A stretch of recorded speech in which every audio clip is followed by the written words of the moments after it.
Naitwa Sisti Nyahoza, ni msajili msaidizi wa vyama vya siasa.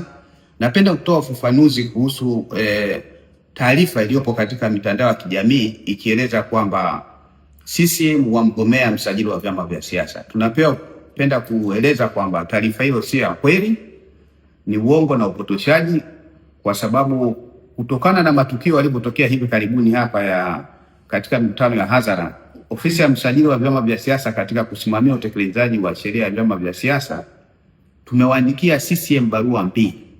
Moja tuliwaandikia tarehe 15 mwezi wa 5 mwaka huu 2026, na nyingine tuliwaandikia tarehe 19 mwezi wa 5 2026. Ile ya tarehe 15 tuliwaambia wawasilishe majibu sio zaidi ya tarehe 21 mwezi wa 5. Na ile barua tuliwaandikia tarehe 19 mwezi wa 5 tuliwaambia wawasilishe majibu sio zaidi ya tarehe 29 mwezi wa 5 mwaka huu 2026.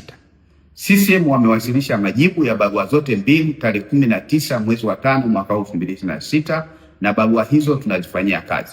Kwa hiyo kinachoelezwa katika mitandao ya kijamii kwamba CCM wamgomea msajili sio kweli. Naomba kutoa ufafanuzi na tunaomba Tanzania wapuuze taarifa hiyo. Asanteni sana.